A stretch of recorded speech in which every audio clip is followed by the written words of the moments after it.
Welcome to all.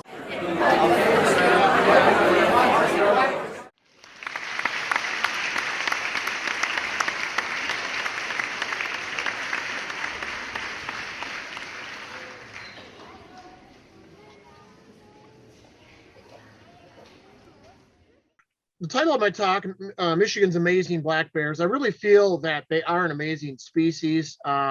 They're an animal like no other. Their biology, their physiology is very different than any other mammal that we have here in Michigan. And I will be talking about their biology momentarily. And their biology also creates some unique management challenges because as a biologist for the DNR, part of my job is to help people live with the wildlife that we coexist with, okay? And bears' biology makes them sometimes particularly challenging. But to put things into perspective, I quite often open my talks with this slide right here. We have just one species of bear in the state of Michigan, the largest photo in the middle there, the American black bear. The American black bear is the most common species of black bear on the planet today. We have American black bears in about 40 out of our 50 states. That doesn't mean that they're totally widespread through those 40 states. Like in Michigan, we have them in numbers in parts of the state and absent from other parts of the state. And there are some states that might just have a little island or remnant population of bears, but most states have at least a population somewhere in the state of black in their state of black bears. For example, they're very spotty in Louisiana and Texas, just a little bit in East Texas, in West Mississippi down there when I did my graduate work. But up here in Michigan, most of the state, probably about 2/3 of the state or 3/4 of the state, have black bears. These other bears are found in other continents or other parts of our country. You got polar bear and brown bear, North American bears, and these bottom 5 to round out your 8 species of bears. Asiatic black bear, from left to right here, the Andean bear of South America, worldwide, probably the best known bear, even though it's one of the rarest, is the panda, the sloth bear, and the sun bear. These two are in Southeast Asia. Panda is China. Again, South America, the only South American bear. Used to be called the spectacled bear because these rings look like spectacles or glasses. And then the Asiatic black bear, which is also in China and Japan. So many of these species are fairly imperiled, but our top 3 species are pretty stable here in North America. So in Michigan, this is where you find black bears. The darker colors being we have more bears. You go from quite common in the UP, probably somewhere in the neighborhood of 12 to 14,000, maybe 15,000 bears, to almost completely absent here in the southern third of the Lower Peninsula. Certainly, we are getting more reports down in this area, especially down the western side, down to Grand Rapids. And we even had one wander down into northern Indiana. But in the northern lower, most of them are up here in this brown color. And we estimate somewhere around 2,500 to 3,000 bears in the Lower Peninsula at this time. So given that that we have bears through most of the geography of Michigan, I think it's important for people to be familiar with them. You may not see them every day, but chances are sooner or later, if you travel around, you'll encounter one, or you may see evidence of one somewhere, whether it be droppings in the woods or your grill destroyed or your bird feeder destroyed. So hopefully it's the former, not the latter. So when I talk to groups of folks, I always start out talking about the biology of bears by starting in the winter. And I tend to speak in a time frame of 2 years, because that is the reproductive cycle of the females of this species. They're on a 2-year reproductive cycle. So they only give birth once every other year. Okay. And that birthing process starts in the winter in the den. Most people are familiar with the fact that black bears are a species that hibernates. They go into hibernation in the winter, and that means they go into a greatly reduced state of activity. They crawl away somewhere when it's cold and when food isn't available. Some people like to debate whether it's a true hibernation, like, say, a groundhog would experience. It is a true hibernation. It's just a different type of hibernation than a lot of the other animals that hibernate, smaller mammals that tend to burrow down into the ground and reduce their a lot of those smaller mammals will reduce their metabolism by like 90%, whereas bears only reduce their metabolism by 10 to 20%. So they can come out of it, out of their hibernation, snap out of it, run off, react to a danger or whatever. But when they're not disturbed, they stay in their dens and they don't eat, they don't drink, and they don't go to the bathroom all winter long, which is really pretty amazing when you think about it. They can den for up to 6 months without taking in any nutrition. And even more amazing is the fact that they give birth in the dens in January, and they give birth to these little cubs and feed them and raise them for a couple of months purely off their fat reserves without taking in any more food or water. And when it comes to bears in dens in the winter, we see a lot of different types of dens. I showed you the hollow tree here. That's actually one of the less common types of dens. More often than not, we see that a bear will just almost plop down wherever it happens to be and go to sleep, sometimes right out in the middle of the open or in a brush pile.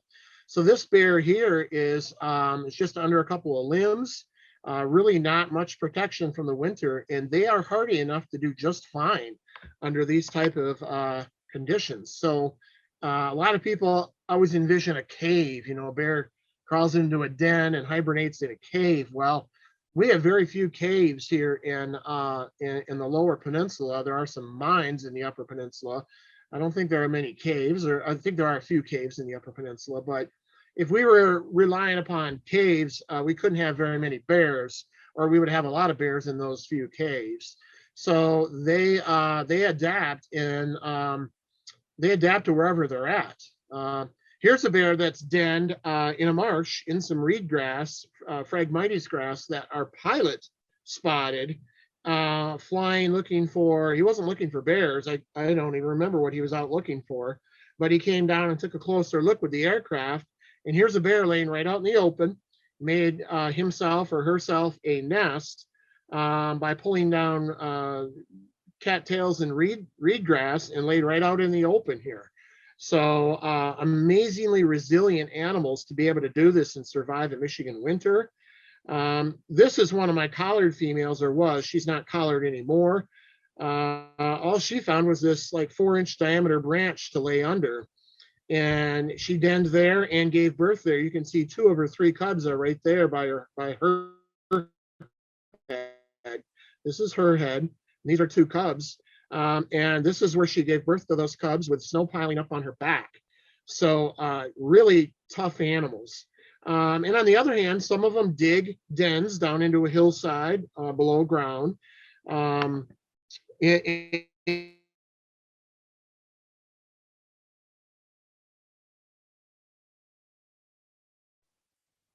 I think your computer froze up. Out in the open again. So there really doesn't seem to be any rhyme or reason or preference from one animal to another for certain types of dens. Am I still with everybody? Because I got a little message that said my internet was unstable. Yeah, you're still good. You froze up for a few seconds. Okay. Hopefully that's kept to a minimum. I'm on high-speed internet, so here. Yeah, you're good. You're still there. Great, thank you. When cubs are born in their den, they don't look like the cub in this picture. Now, cubs are born in early January, and they're about that big, about 12, maybe 10 to 12 ounces in size, like a can of pop, I say, or Coke. Hairless, eyes closed, very helpless. The cub in this picture is probably about 5 to 6 weeks old. I think they, from what I've noticed and read in the literature, around 4 to 5 weeks, they open their eyes. And by then they've got a good coat of hair too, and look much more like a small version of their mothers. But when I do bear work, hands-on bear work, and we work with bears in dens, we as a practice, we don't handle bears when they're in those early vulnerable stages. We don't handle bears in January or early February. We wait till they look more like this before we go in and do any monitoring work or radio collaring, because by then the maternal bond is much stronger. The cubs can thermoregulate or not freeze when they're out of the den temporarily. We tend to put them in our coats or in the coat of a volunteer. And I'll show you a little bit more about that. But we leave them alone in those early 4 to 6 weeks until they have their eyes a little more open and are a little bigger. Usually they're about 3 to 5 pounds at that stage. Cubs grow very quickly off their mother's milk. Their mother's milk is very high in fat content, as you might expect. It's only coming off of their fat reserves, the mother's fat reserves, because again, she's not eating or drinking. She is surviving herself off her own food stores and making milk for cubs without replenishing it. And that's pretty remarkable and really fairly unique. Some of your small mammals will have a den like a groundhog and cache food away before they go in the den and wake up every couple weeks and use the bathroom and eat some food from their food store. Bears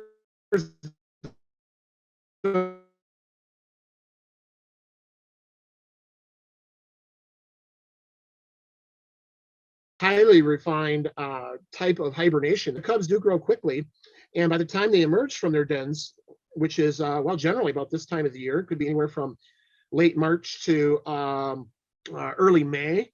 But we have had bears out and about already, mostly bears without cubs we're hearing about.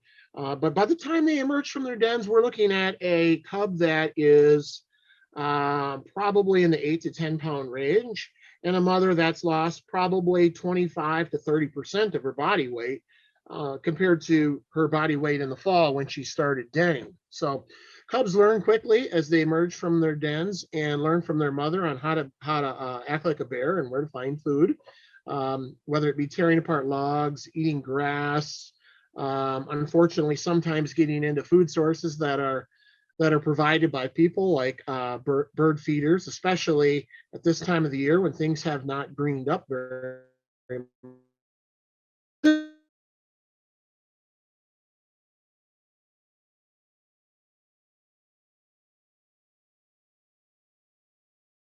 But it's a common sight for them to be moving around the landscape and be around human activity in rural or even urban areas sometimes, because it's a lot of mouths to feed, right?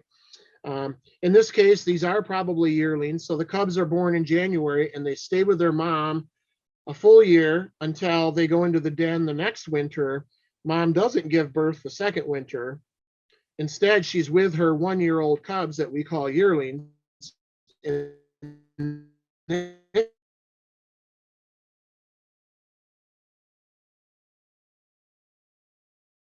Early summer, and then at that time she's also ready to be bred again and repeat the cycle. So they tend to breed in June and July, every other June and July, and keep their cubs with them for quite a while. So they are a little more dependent upon their mothers than a lot of mammals. Here we go again with the internet. Hopefully I'm still with you. But we've also learned that once bear cubs are 6 to 8 months old, they do stand a pretty good chance of making it on their own should something happen to their mother, just because they've grown so fast and they've had enough time with her that should something happen, they've got a good chance to survive. Climbing trees is a instinctual behavior very natural to bears. They're very good tree climbers, whether it be the young or the adults. Even the biggest male will be a good tree climber. And this is how they avoid danger. Quite often they will climb a tree if they hear some danger coming through the woods, or they're startled in one way or the other. Sometimes a sow that has cubs will chase her cubs up a tree, and then she'll run away herself and leave them there, trying to attract the danger away from the cubs in the tree and lure whatever it is toward her and away from the cubs. That is not an abandonment of the cubs. They do come back and get their cubs after the danger is passed. But instead, it's a defense mechanism that's used commonly by black bears. And in fact, I took this picture when I was checking on one of our sows in early spring, just as the leaves were starting to break out. I went in and intentionally snuck in and then startled the sow. I heard her grunt her cub to her cubs. They went up a tree, and then she wandered off a few hundred yards. Now, I don't recommend you do this for fun. It's part of my job, but it was interesting to observe this, and I was able to walk right to the base of the tree and take these photos with the mother bear about 200 yards away. And I knew that because she was radio collared, and I was able to keep tabs on her location with my equipment as I took these photos. And she had given birth to 3, and all 3 were in this tree. Me, probably the first human they had ever seen since we handled them in the den. Mark, Yes. Olin wants to know, what is the survival rates for cubs, and are they threatened by the males? The first question, the survival rate, we generally believe is at least 2 out of 3 will survive on average in Michigan, which is pretty good. I think it could even be higher than that based upon the collared animals that I have. Most of the cubs that we tend to handle, we see them again when we check the collars the following winter as yearlings. Now this year, when I did our collar checks and replacements, we only had 1 sow with yearlings, but she had 2 cubs the prior winter, and she had both of them as 60-pound yearlings this winter. We see higher survival with older moms that are more experienced. Probably not a big surprise there that the older moms keep their cubs alive better than the younger moms. But I think it could be more in the neighborhood of 3 out of 4 will survive to the age where they leave their mother at 1.5. The second question about being threatened by males, the short answer to that is yes. Male bears are a threat to cubs. We see more problems with this in higher populations where we have lots of bears in the landscape, lots of cubs, and cubs may cross paths with males more frequently. The mother bears, the sows, do know this fact that male bears may threaten and kill a cub if given a chance. So they tend to avoid males when they have cubs, and will aggressively defend their cubs too. Good moms will. Now this happens. You might wonder why it happens. The best that bear researchers can tell is that somehow the males know that if they kill an entire litter of cubs, the mother can come into heat again and be available for breeding, and then they can pass on their own genes. Now, they may not even know that, the cubs that they're threatening are their own cubs. They don't really know, or at least by the best of our knowledge, males can't tell which cubs are theirs and which cubs are those of another male.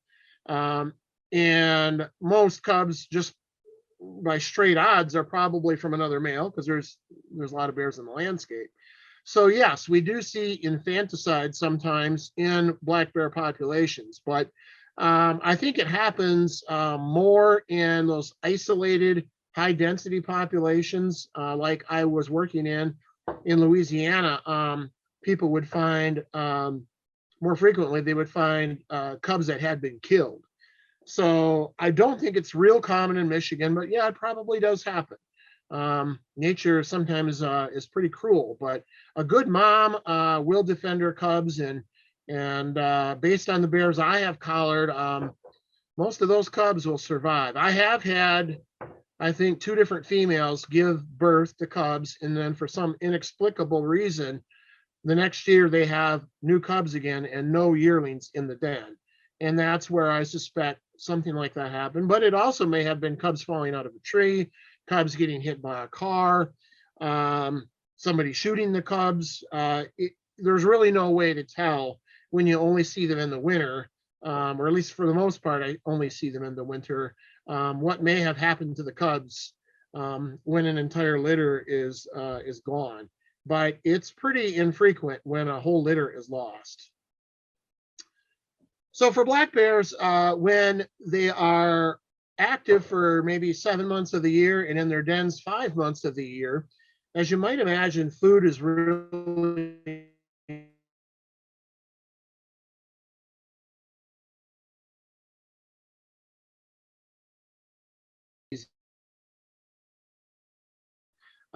they eat primarily plant matter. So about 90% of their diet is actually plant-based, and only the remaining 10% is meat.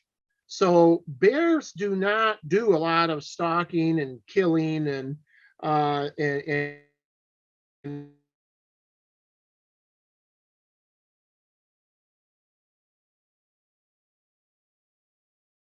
meat. They will scavenge things if they encounter, so they won't pass up an easy meal. But since plant material doesn't run, it's a lot easier to survive off of grass and nuts and berries than it is to be an active stalking predator. So we see them eat anything from grass to crab apples.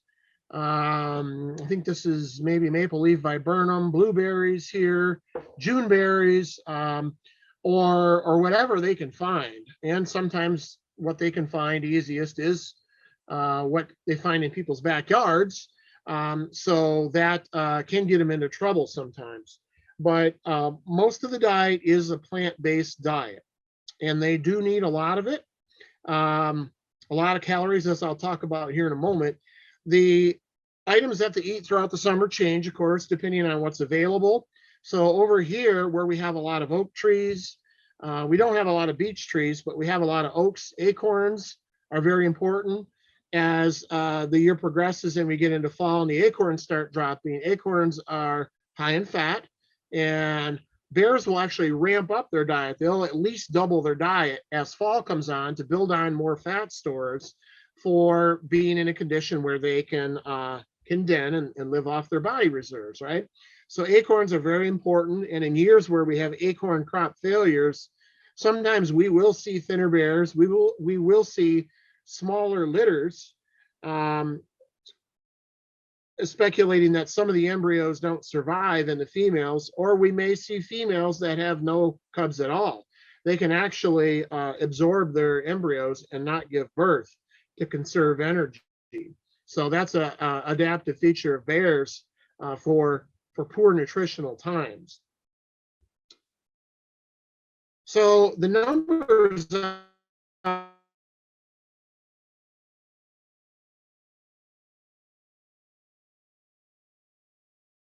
to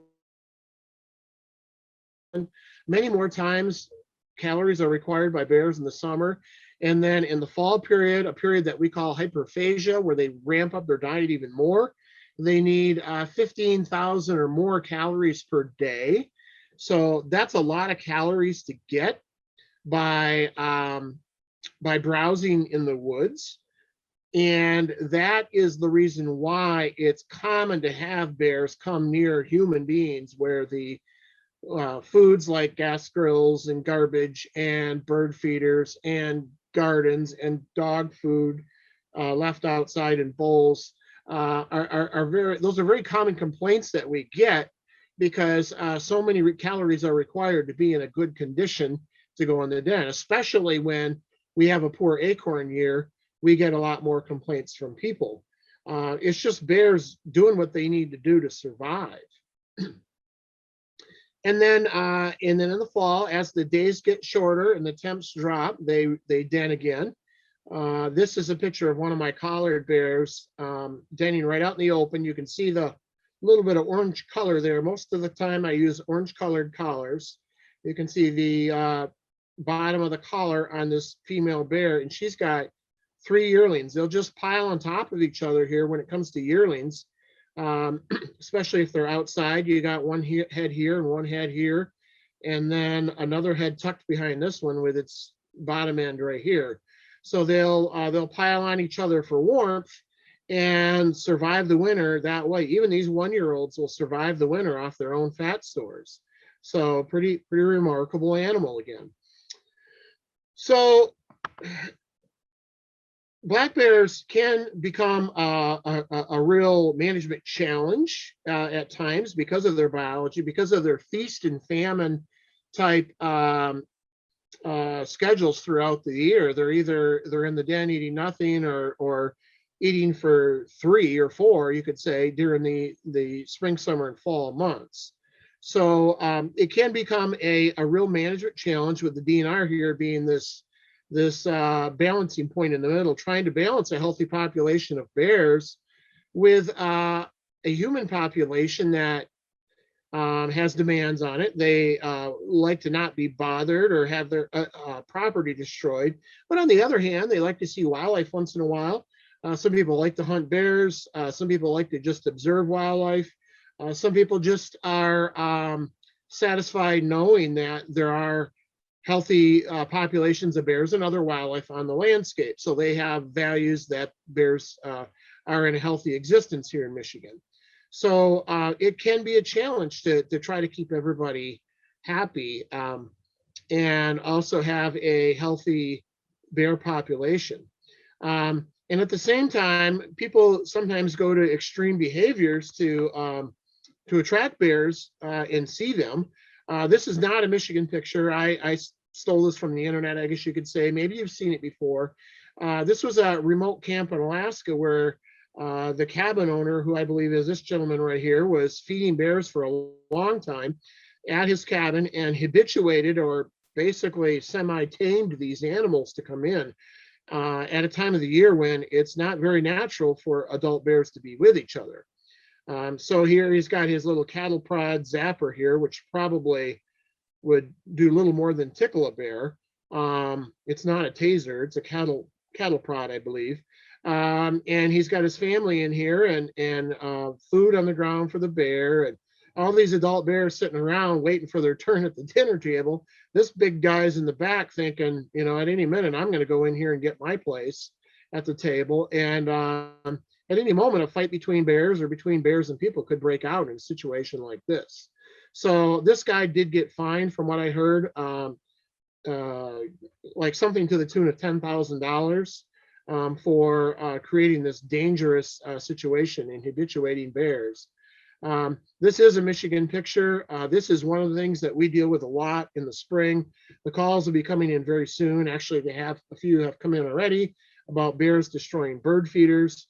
And it's especially concerning when the mother is teaching her cubs that this is the best way to get their nutrition in the backyard and pulling down bird feeders. So this learned behavior can be a very hard cycle to break.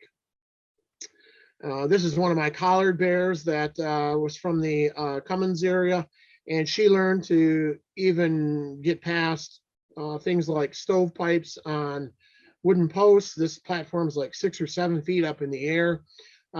It's pretty hard if you're putting out bird seed to keep bears from it. Once they find it, they'll keep coming in, and there's not a lot of things you can do to prevent them from getting to it. Even hanging it up high may result in bears climbing trees or posts and pulling down the feed. And that behavior can escalate to damage property, like beehives that remain unprotected.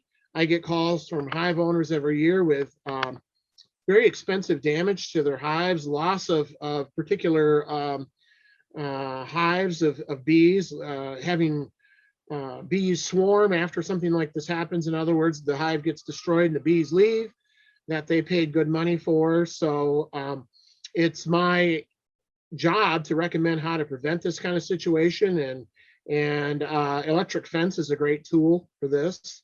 And we recommend all hive owners protect their hives with electric fence. I've even helped construct electric fence before for people that maybe need a little help and can't do it themselves.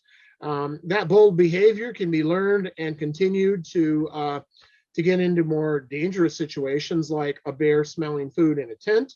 When people sleep with their Twinkies, it's a bad idea. And to this bear, this is just nothing more than food in a convenient sack. And this could easily end with a situation where people and bears and food are all tangled up, and the bear, hurts somebody because it's more interested in the snacks that people are sleeping with. But now everybody's too close to each other. So we do try to educate folks on how to prevent those situations. We do have tools to deal with those kind of situations, such as this newer style bear trap that we use. This is the current style of bear trap that we use, a big aluminum tube with very small openings that people can't insert their fingers in case a bear is inside there, and things like that happen. So so we use traps like this. Should a human find the trap before we do, that people are protected. Now we have all kinds of decals that say don't touch this trap and so on and so forth. But every spring, the DNR sets quite a few of these bear traps and tries to alleviate tough situations. In most cases, we relocate the bear. Like this is a bear that was relocated from Traverse City. I remember it well. I darted it in downtown Traverse City, or almost downtown. It was right by the airport. There was an airplane sitting about 50 feet away on the other side of a tall fence. So literally right next to Cherry Capital Airport, this bear was up in a tree and darted it and took it down, or had him slide down, and we relocated him. So when you have a bear population, this is bound to happen sooner or later, or a bear wanders into a developed area, maybe in the middle of the night, finds out that lots of food and goodies are left out, and discovers that the town comes to life when the sun comes up, and goes up a tree and doesn't know what to do. Sometimes they find a woodlot inside a town, and they'll live there for quite a while and adapt. And that's a situation that can cause a lot of problems as well. Here was that same bear a few hours before, right up next to the fence around the airport, and that yellow and white thing is a single engine aircraft sitting there. This house abuts the airport. So we darted the bear and removed the bear from the situation. It's a lot of work, but it's really the best thing for public safety. The alternative is having law enforcement dispatch the bear, which is always an option if somebody's in imminent danger, but we do prefer to take the less lethal option, the non-lethal option, I should say, and use tranquilizer and removal. We do have a bear season in this state. My numbers need to be updated a bit here, but I'm sorry. We are fortunate that we have a population big enough to sustain a bear harvest. It's a well-regulated bear harvest, or at least we think it's well-regulated. We hand out only a certain number of tags. We have a drawing for tags. We have a preference point system. So in most areas, you might have to wait a couple of years to get a tag because the demand may exceed the supply of tags. And these numbers here represent a fairly typical harvest really for the lower, and I'm a little less familiar with the upper, but I think that's in the general neighborhood of a typical harvest for the upper as well. Our population in the lower can rebound a little quicker because bears tend to have little bigger litters down here and tend to give birth at age 3 for the first time rather than age 4 for the first time, like we see in the Upper Peninsula. So we can sustain a little higher harvest and still have it be a manageable situation and a sustainable harvest in the long term. In other words, we're not putting the population in a detrimental way by taking out the bears, some number of bears, perhaps 20% of the population every year. I say we're fortunate because there are states that whether you're for hunting or against hunting, I'm a deer hunter myself. I'm for bear hunting. When you have a bear season, you have a much better tool to manage the bear population. Some states don't allow bear hunting. The population continues to grow and grow, and the state spends a lot of resources on just capturing bears and moving them. And sometimes a couple weeks later, the same bear will be back in town, and they have to capture and move it again. And this can become a kind of a full-time job for a team of people to just capture and move, capture and move. It's not a good situation. So having a bear season keeps the fear of humans in bears, and results in a lot less of this revolving door type of behavior. One other problem, or an additional problem we have, is bears crossing roads. As the population grows, you have, of course, more bears crossing roads, and more opportunity for bears to get hit by cars and trucks on our highway system. There are a few places where we've gone to posting signs like this, warning people that they may have a bear cross in front of them. And a bear crossing in front of you at night is something that you don't realize is happening until really you're right on it, because everything's black, right? So this is quite often an unfortunate result of that. We don't see as many bears killed on the roads as we do deer, and we've probably all become somewhat accustomed to seeing dead deer along the road. But a bear is a little bit more unusual sight, but it does happen. So we certainly try to mitigate this situation when it happens by educating people. And sometimes the result of a bear being hit on the road, if it's a sow with cubs, is the unfortunate circumstance where cubs can be left behind, standing next to their dead mother. Very unfortunate situation, kind of heartbreaking. I mean, nobody likes to see this. I hate to see it. And this has been a problem in Michigan where in years, well, in any year, but especially in years like this past year, where we've had a lot of cubs born, this can happen. And we didn't always in the DNR have a good solution to this problem. So after we discovered that this was a real problem that reoccurred every year, and after our older alternatives like giving them to zoos, after that no longer became an option, because the zoos had all kinds of black bears on their in their exhibits, we decided that we had to come up with a better solution. So years ago, after an unfortunate situation, our director told us to figure out a better way to handle these orphan cubs. What happened was, long story short, we had some orphan cubs and we had nowhere to go with them. And our chief at the time said, well, I guess we're going to have to euthanize them, have our veterinarian put them down because we have nowhere to go. Well, that became public knowledge before the cubs were put down, and the DNR and the governor got a lot of pushback, and it was ugly. And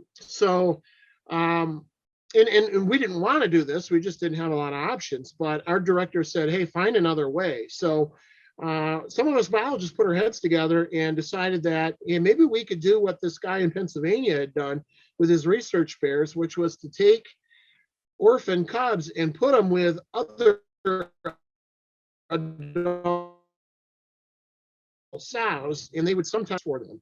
So at the time we had no collared bears. Our director decided, hey, that's a pretty good idea. Why don't you go out there and put some collars on some of your female bears, so should you get orphans, you can maybe place them with a bear that has cubs of her own and just add to her litter size. So in 2005, that's exactly what we did. We went out and we tranquilized a couple of sows in their dens. And I was the first guy to do the first bear because I had just started with the DNR and had some experience doing this kind of thing from other states and places. So this was the very first den in Michigan that I crawled up to. And there's a bear down in that hole with cubs that I sedated. And what we do is we tranquilize those females with cubs, whether they be down in a hole or out in the open. And we carefully, with a team, we examine the animals. and we radio collar these bears. This is a picture from this past winter. Our technology's come along. We've got a high-tech drone with high resolution and thermal imagery now, and our drone operator came along and took this picture of us working on a bear in Roscommon County this year that's been collared in our program. We had just pulled her out of this hole, which is a brush pile, and put her on a rubber mat, and a couple people are holding cubs here, and right here, I think. She had 4 cubs. It's a bear that I've had collared nearly 10 years, I believe. So this is what we do every winter. We go out and recollar these bears and give them a health exam. We take a lot of data on them and put a new collar on every winter, make sure it fits right. We weigh and sex the cubs so we know what the litter size is like, or we weigh and we sex the yearlings. Generally, we know what the yearlings are going to be because we handled them 1 year prior when they were little itty bitty newborns. But this is what we do in late February and early March. When we first handle a bear, we will pull a small non-functional tooth, not the canine, but the little stubby one right behind the canine, which is kind of a non-functional little tooth that barely breaks out of the gum line. We can pull that tooth. We give the bear lots of antibiotics. They heal very well from it. We can send that tooth to a lab and they can cut and slice it and stain it and come up with a picture like this.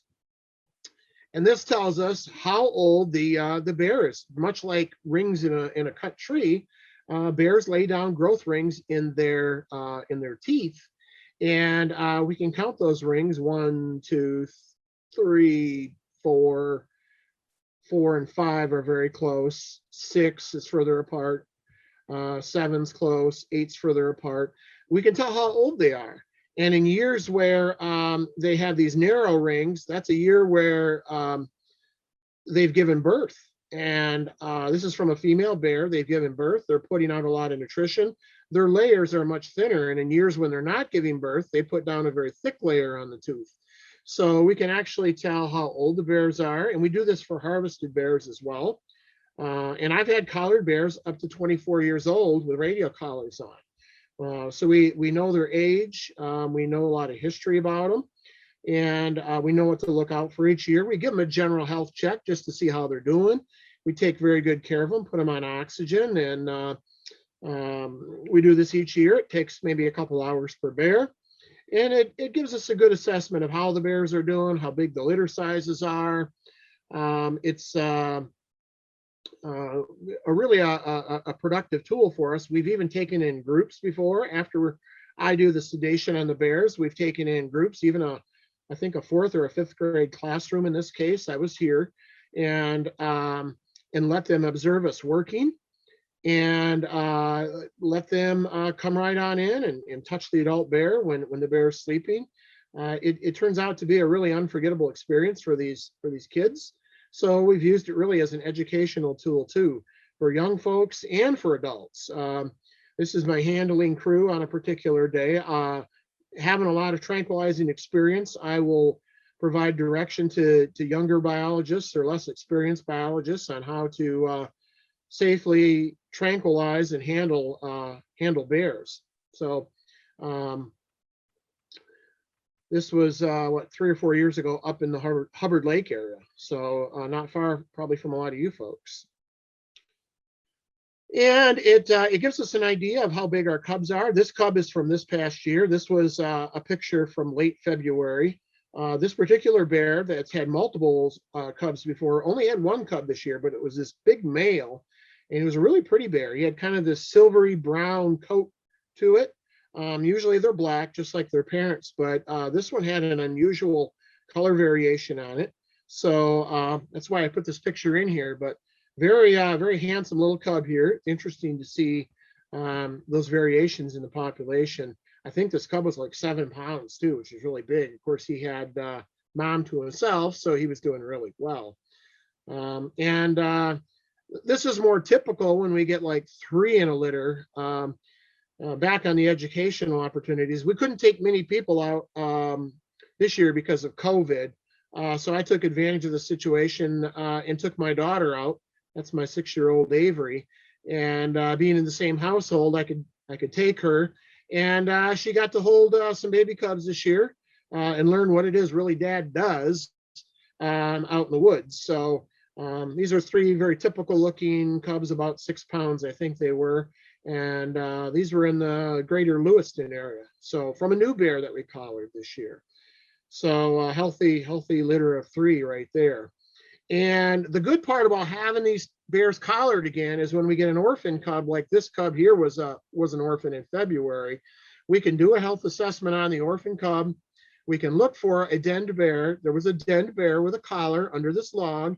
And by using some special techniques in cover sense, you can trick a female with cubs of her own into accepting an additional animal, because they actually identify their own young by smell, not by count. So believe it or not, you can confuse the bear into taking cubs from a different female by making the cub essentially neutral in its smell, and introducing it to her. She will immediately start to lick the bear, and once she's done that, it smells like her. So she literally cannot tell the difference between her own cubs and the new cub, and she will just raise them all. And we've done this many times over the 17 years that we've been doing this winter handling of bears. So it has multiple benefits: orphans, public education, training our staff. It's really been a really good outfit. And we just finished our last den in about the 3rd week of March. So we're just coming out of our denning season just before we lost the remainder of our snow.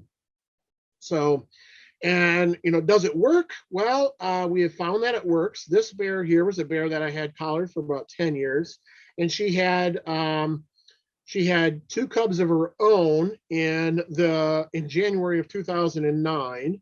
And in the fall of 2009, a bow hunter had a camera out, and she came in at night. He wasn't there, and she wasn't taken by this bow hunter, but she came in and she had 3 cubs with her. 1, 2, and number 3 is taking bait out of a barrel there. So one of these cubs are definitely not her own. So she raised this cub till the following October, doing just fine. So here, my partner, excuse me, one of my partners, Shelby, who's a biologist up in your neck of the woods, is helping me place an orphan cub in with this bear that you can see the nose, I think, right there. We have her knocked out. And this was more recently with our Hubbard Lake bear. And it was pretty neat to see how this cub reacted to the sedated mom after we put her in. I took this video, and hopefully this works. I will turn my volume up all the way. Whoops, we'll resume it here.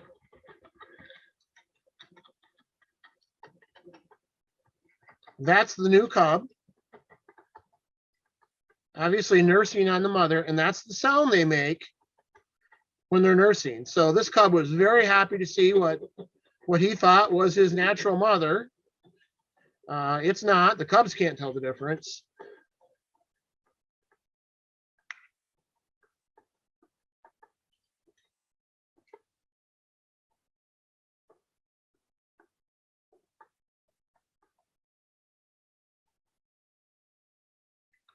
So we knew that the cub accepted the adult. The next question is, when the adult wakes up, will the adult accept the cub? We had done cover sense and everything right.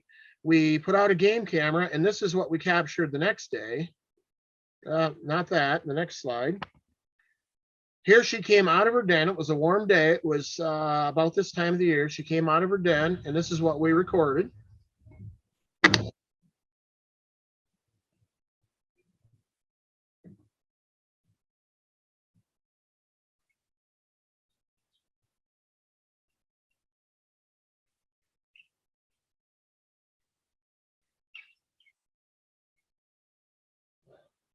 And as you can see now, there's 3 of them there. There's 2 right behind her and 1 more right there. And she even came up to say hi to us. Again, in the next video, she came right up to the camera, same bear.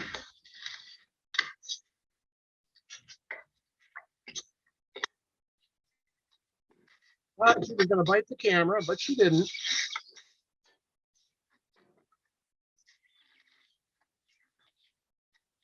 And you can see 1, 2, 3 cubs, all their babies are there. This light colored one is the new one right here in the foreground. It was a little lighter than her own two.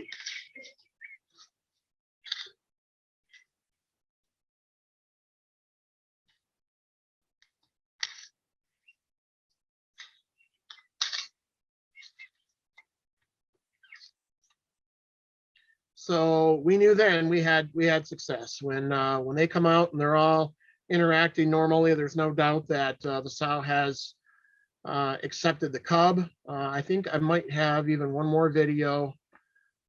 Yes, in this video, the sow also had 2 of her own, and the conditions were perfect. We had more snow on the ground. She was still in her den. I knocked her out. Gave her an extra cub. And again, this cub was lighter than the 2 that were born to this sow. And this is what we recorded the next night after she came out with a game camera. It's a black and white video because it's in infrared mode at night. So it's in kind of a no glow infrared mode. And the light colored cub is the one that you can see riding her mother.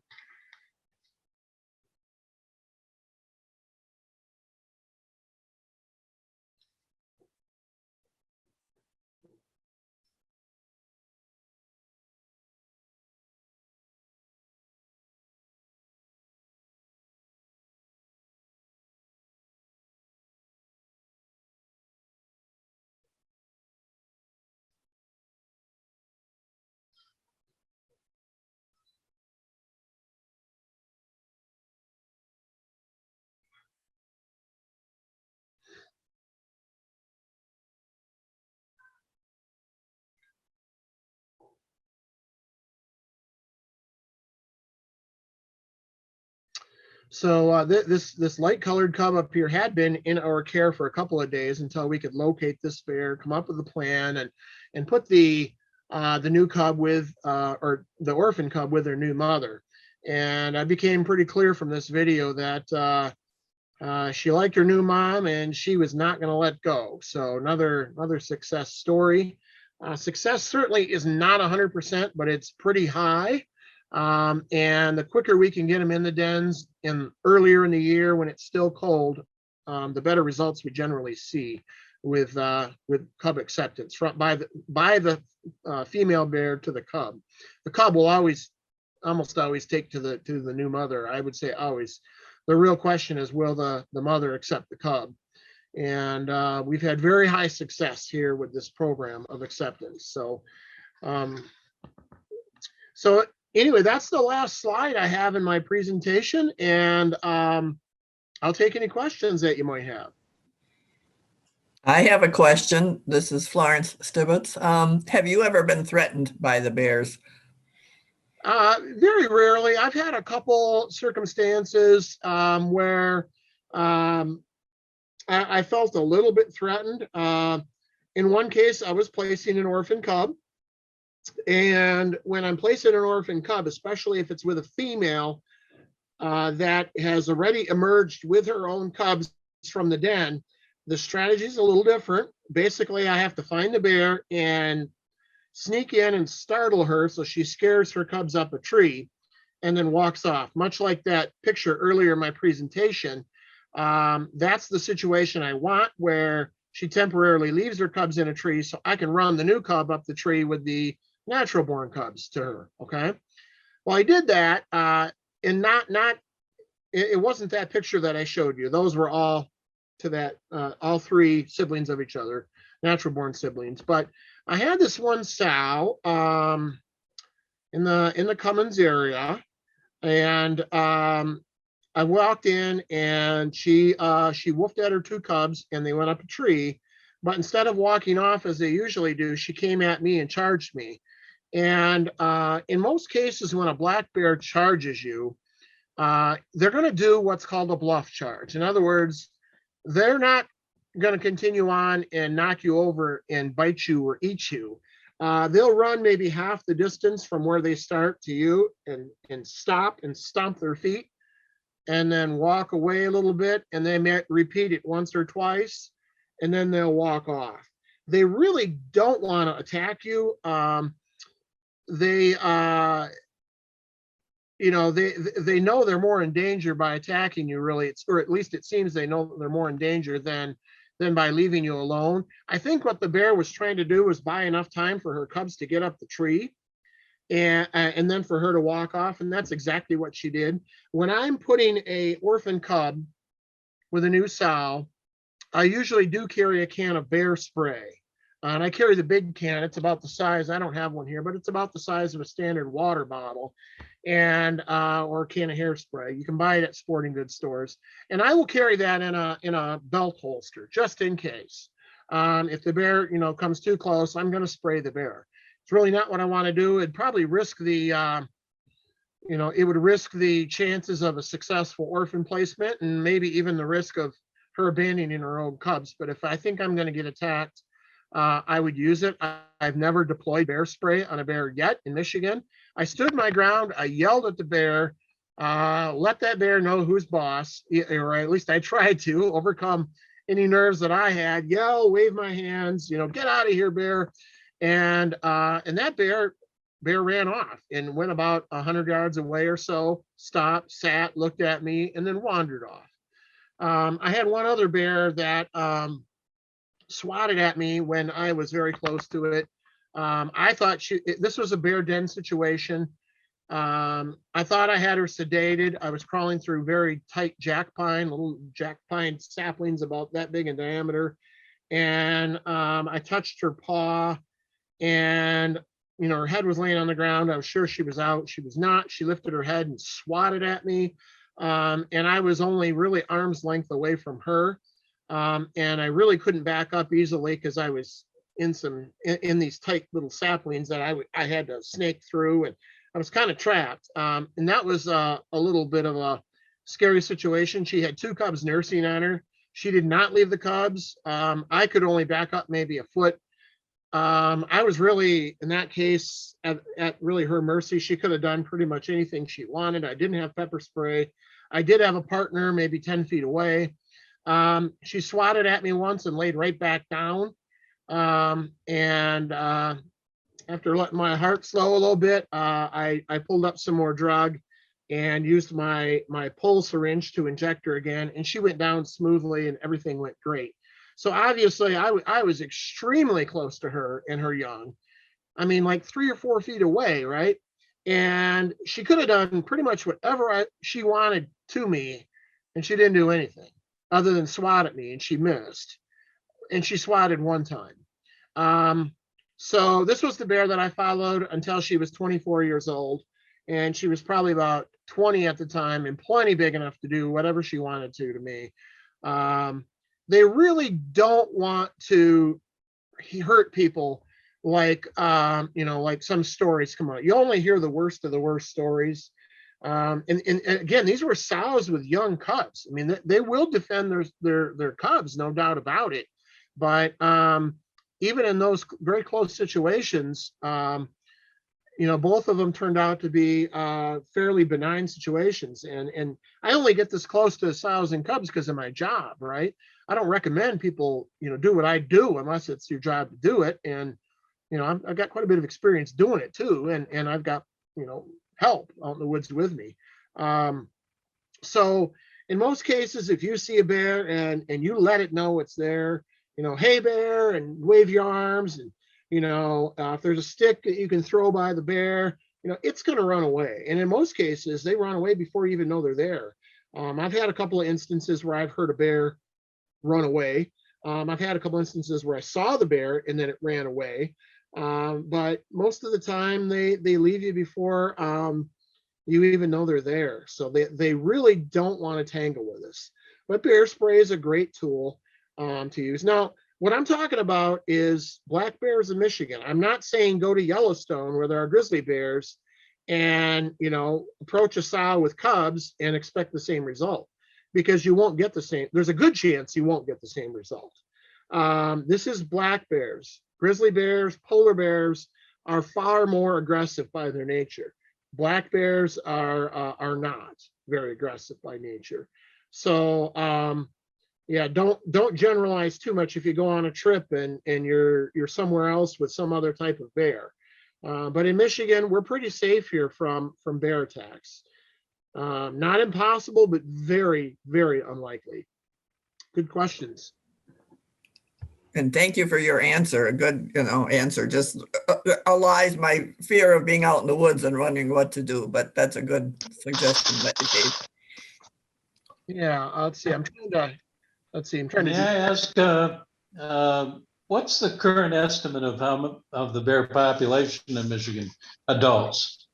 Okay, we estimate the population by peninsula. So we have two estimates, or well, yeah, basically two estimates, and they're a range. Rather than saying we've got, exactly this many bears, because bears are so notoriously difficult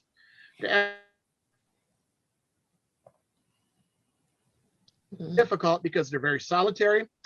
You don't see them very often. When you do see them, again, they're solitary. You see one usually.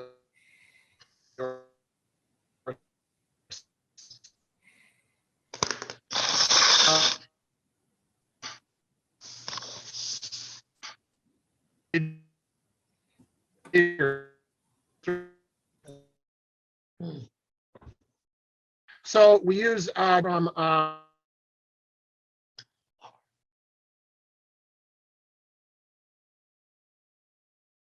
lost him completely. I'm sorry. I think we've lost you, Mark.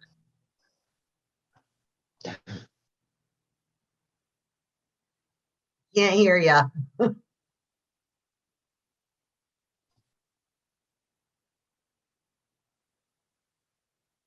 Shoot. I don't know how Hold on. to- There Mark's you are. speaker is off. Mark, you muted yourself. Click on your mute button.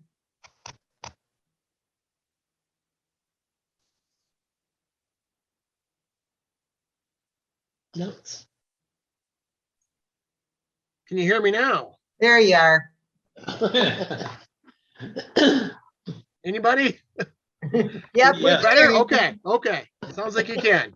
Yeah, gotta love technology. Sorry about that. So anyway, we come up with an estimate for the lower, we come up with an estimate for the upper, and it's a range.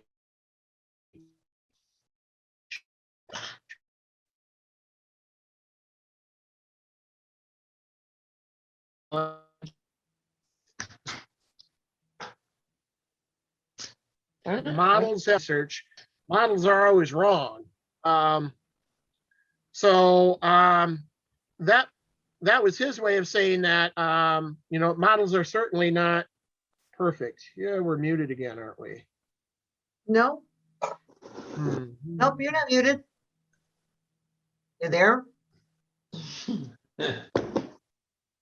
We're not supposed to know. Are we how still they good? are. Give me a thumbs up if you We're can hear still me. good, Mark. We can hear you. You're not very so. Anybody, can you hear me? Yep. Yes.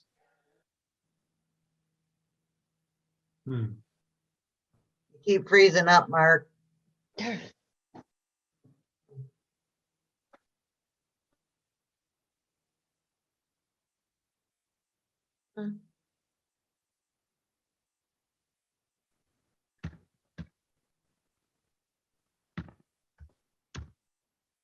You there, Mark?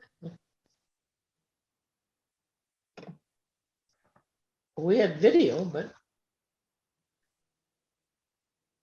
Give me a thumbs up if you can hear me. We You can hear can. you. Okay, good. Yep. What I did is I switched to a different type of internet connection. Maybe that would be better. I switched from my home to a jetpack, so maybe this will work better.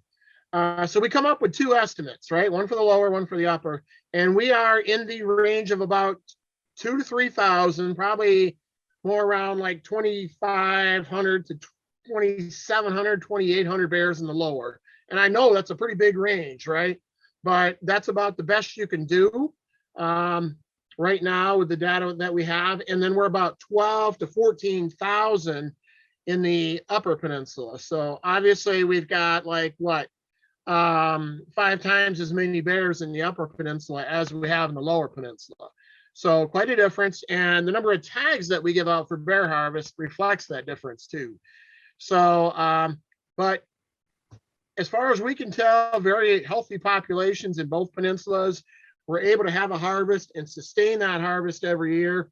As a matter of fact, even some years we've slowly upped the harvest and still sustained it without any population crashes. So all indications are our bears are really healthy, and we're seeing that through the work I do too. Big litter sizes, really good survival. We're getting lots of bear complaints. So there does not seem to be a shortage of bears in Michigan. Now, some people would disagree with me on that. I see Judy's husband maybe is laughing on that. So maybe he thinks there's not enough, or I'm not sure. Maybe he's got one in the backyard right now ripping his bird feeder down. I don't know. Better But not have. any other questions? Did you lose me again? No, No. you're still there. Mark, this is Judy, and I want to thank you so much for, this is Judy Nichols. I want to thank you so much for a super, super program. Here we We'll be go. bringing in our bird feeders tonight, and from here on, I guess, and just very, very informative, and you sure know your bear stuff. So thank you Thank you. so much for the work that you do. I'm interested. I don't want to be one of your volunteers. I don't want to carry one of your baby bears, but it's a very interesting program that you provide. So thank you. Thanks. Yeah, sorry about the technical glitches. Was there any question that didn't get answered or got cut off? It seems like this jetpack connection might be a little better than what I had before. It depends on the day, but any other questions or anything that was clear as mud because of what I said or the technology breaking up? I thought it was a great show. I Yeah. really did. Thank you. Well, thank Awesome. you. I Yeah, I thought appreciate the compliments. Yeah, Michael? I thought it was a delightful program. How many bears do you actually handle in a season, maybe? Good question. I have 8 collared right now. So we handled 7 of those were bears that I had last year. I had an 8th bear that had died, and we don't really know what happened to it. It died during COVID when I and my helpers were not out very much. We weren't allowed to be out doing our telemetry monitoring with the airplane or the handheld stuff. So when I found it, it was a pile of bones, to be honest with you. So we don't know what happened to that bear, but we did pick up a new one in the Lewiston area this year. So we're back to 8 females. I don't know how old she is. The picture of myself and my daughter there were the cubs for that new bear. So we have 8 collared. Plus I will handle maybe 6 to 8 bears during the summer a year, depending on depending on natural foods. If there's a shortage of natural foods, it could be a busier year than that. As soon as I get out of here, I was telling Judy, I'm going to be handling one here in about an hour. We caught a bear in Traverse City. My partners did over there. The bear that's made the news and has walked through the Meyer parking lot in Traverse City, right in town there.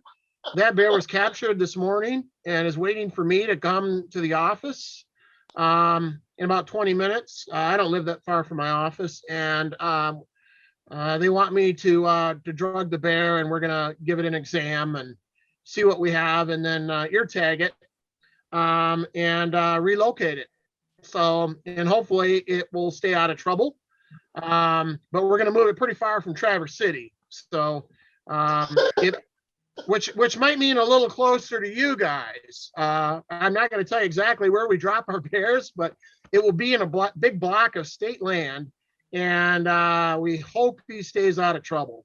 So, but we'll monitor him. I think I'm going to radio collar him, and we'll keep track of what he's doing. I don't like to euthanize bears. I really don't. If a bear becomes a constant problem, sometimes it's what you got to do for the safety of people. This bear has not been aggressive. He's just been kind of a pain in the back. you could say, tearing down bird feeders. And he's walked by dogs and not even harmed dogs before. Maybe he thinks he's a dog. I don't know. But he lives right in town, near 31 there, somewhere between kind of the Best Buy to Myers area. If you ever go to Traverse City, you know, the north-south strip there, he lives right in there, and where he did until this morning. We're going to get him back in the woods. Mark, this is Olin. I've heard that bears can sprint up to about 40 miles an hour and that they can run uphill faster than down. Or is either of those true? The first part is certainly true. Well, I've heard speeds of up to 35, certainly a lot faster than humans can run. So don't try to outrun one. Try to scare them away rather than try to run away. As far as the uphill versus downhill speed, I don't know if that's true. I wouldn't doubt it, but I have seen them go up a tree like a squirrel. I mean, just literally boom, boom, boom, boom, boom, right up a tree. Witnessed that a few times in Louisiana when I walked into a bear that was maybe hanging out by a trapped bear, like a male interested in the female bear that I had in a trap. And it goes up a tree, and it's amazing. I mean, the bark might be flying off the tree, but they go right to the top in no time. So I've seen bears run uphill a few times in Michigan and in the Smokies, and they can certainly do it a lot quicker than me, being a flatlander, you could say. So yeah, they're fast, they're strong, they're usually in good shape, and they remain in good shape. Remarkably good shape, even when they lay in the den. They don't develop bed sores, and their muscles don't stiffen up unless they're really old. They do get arthritis. Some of my bears have a little bit of arthritis in their feet. You can hear it when you move their feet and you feel a little snap in their feet. But it doesn't seem to hinder them that much. So yeah, they're pretty remarkable animals. They get a reputation for having poor eyesight and being slow and clunky, and those are both false. They have pretty darn good eyesight, probably as good as the humans, and they're very fast when they need to be. One other question, is there any commercial market for bear products? Only a black market. There's no, in the United States, there is no legal market for bear products. There are bear markets in China where they do some things that are pretty nasty and despicable, in my opinion. I think from what I hear, it's become somewhat better. They have bear farms over there where they harvest things off of live bears, biofluid and other disgusting practices. But in the United States, there is some black market for bear gallbladders, bear feet, things like that. Some people believe that they have kind of an aphrodisiac type effect, but all of that is illegal, enforced by both U.S. Fish and Wildlife Service and the states. So I know our officers have made cases. I've helped them on a couple on illegal trade of bear parts. So, and I can tell you that when we find a dead bear along the road, and you usually get reports from passing motorists, we try to get them out of there pretty quickly. And I've got a location I don't disclose that we dump them in, just to prevent somebody from taking stuff off the bear. We respectfully dispose of them where people aren't going to get to them. So it's too bad, but I don't think it's real prevalent in the United States. But then again, who knows, with the black markets, until a few years ago, well, it seems like just a few years ago, you didn't hear much about human trafficking, here in the United States or in Michigan. And now we hear about it, and it's still kind of, makes me surprised, but you're hearing more and more about it. So, Okay. Well, thank you for some good answers. Thank you for the good questions. Yeah. Anybody else? No, go anesthetize your bear. Yeah, I'm gonna jump in the truck here in about, as soon as I can get over there. And we'll take care of another one. We'll take good care of them. So, Good. yeah. All right, well, thank you so much. It was an awesome presentation. Thanks, everybody.